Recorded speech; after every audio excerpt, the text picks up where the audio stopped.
Salam saudara-saudari, salam sehat untuk kita semua. Pada hari ini kita akan membahas tentang penginjilan. Tetapi saya akan membahasnya ini bukan hanya saya sendiri saja, tetapi saya akan mengundang tamu istimewa saya yang dari Jakarta. Dan kami akan membahasnya di dalam Solusi TV.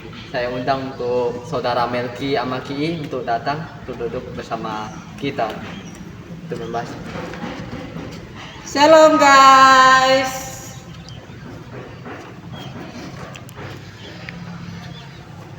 Halo kakak Yuda, bagaimana kabarnya? Puji Tuhan. Bagaimana kabarnya Kak Melki? Oh, kabar saya baik. Oke. Baiklah, kita akan memulai. Apakah saudara Melki sudah siap? Siapa apa nih? Karena saya ada sedikit bertanya kepada saudara Melki. Menurut pengalaman saudara Melki, saya ingin bertanya kepada saudara Melki. Oke, siap. Bagaimana sih saudara ketika melaksanakan penginjilan? Apakah Anda ada merasakan kecewa dalam melaksanakan penginjilan? Dalam saya melaksanakan penginjilan, saya tidak pernah merasa kecewa karena saya sudah diselamatkan oleh Tuhan dan Tuhan sudah rela mati di kayu salib, dan Tuhan juga memberi perintah kepada manusia untuk menjadi saksinya, untuk menyelamatkan banyak orang dan menceritakan Yesus Kristus kepada orang lain. Kalau rasa kecewa tidak ada. Jadi tidak merasa kecewa ya ketika merasakan penginjilan, karena itu adalah suatu misi. Iya, satu misi yang harus dilaksanakan. Iya. Lalu metode apa sih yang saudara Melki lakukan ketika melakukan penginjilan? Metode yang saya lakukan, yang saya gunakan dalam penginjilan itu, saya pergi ke tempat-tempat yang banyak orang untuk saya menceritakan tentang Tuhan Yesus. Dan ada kertas yang saya sering gunakan dalam penginjilan, tapi hari ini saya lupa bawa. Di dalam kertas itu ada tentang Yesus Kristus. Dia bercerita tentang kabar baik yang menjelaskan tentang bagaimana manusia jatuh dalam dosa, bagaimana manusia itu menghadapi masalah dan caranya untuk keluar dari masalah itu ada di situ. Itu yang saya sering gunakan untuk bertemu-temu dengan orang. Kalau saya bertemu dengan orang-orang, saya memberi sebuah kertas kecil kepada mereka. Oh, berarti Melki sudah mempersiapkan alatnya ya? Iya, sudah. Karena dalam melaksanakan penginjilan juga, teman-teman, kita harus mempersiapkan diri kita, terkhususnya hati kita harus minta tuntunan Roh Kudus. Oh, berarti sebelum Melki melaksanakan penginjilan, dia meminta tuntunan Roh Kudus untuk menyertai dia. Apakah Anda pernah mengalami tantangan dalam melakukan penginjilan?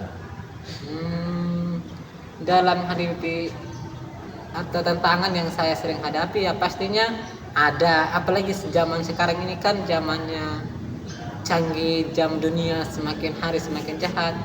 Yang saya sering menghadapi tantangan itu yaitu mau ngobrol dengan orang, tiba-tiba orang itu menjauh. Apalagi kalau kita bahas tentang agama ya, orang kan paling tidak suka kalau kita bahas tentang agama atau kehidupan mereka dengan Tuhan. Itu mereka akan menjauh, dan sering kebanyakan juga orang-orang menolak.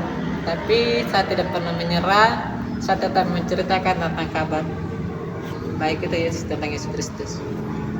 Oh iya. Apa yang memotivasi saudara Melki dalam penginjilan? Motivasi saya dalam penginjilan ya, kita tahu ya bahwa Tuhan itu kan sudah datang ke dunia, dia rela mati di kayu salib, dia di salib di kayu salib, dia mengorbankan nyawanya untuk saya. Itulah yang menjadi motivasi saya dalam memberitakan Injil, bahwa saya ini sadar saya ini adalah manusia yang berdosa.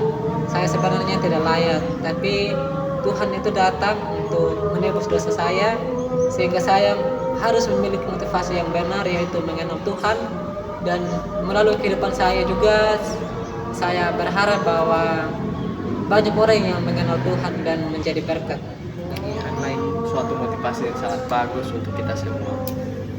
Jadi pesan dari saudara Melki untuk anak-anak yang di luar sana yang saat ini masih melaksanakan penginjilan atau yang menonton di dalam channel kita ini, apa pesan untuk anak-anak di sana, saudara Melki?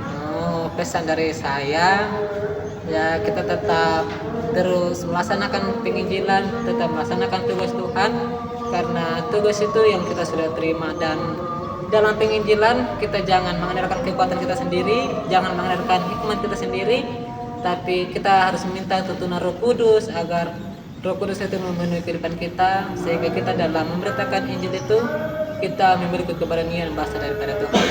Dan pesan untuk anak-anak muda yang di luar sana, mari kita bersama-sama bangkit untuk memberitakan kabar baik itu Yesus Kristus. Baiklah, pesan yang sangat bagus untuk anak-anak yang di sana. Tetap semangat dalam melaksanakan penginjilan di luar sana. Baik, cukup segini saja podcast kita kali ini. Jangan lupa saksikan terus di channel Soulseed TV dan gabung bersama-sama kami untuk mendapatkan update terbaru tentang podcast-podcast selanjutnya. Shalom.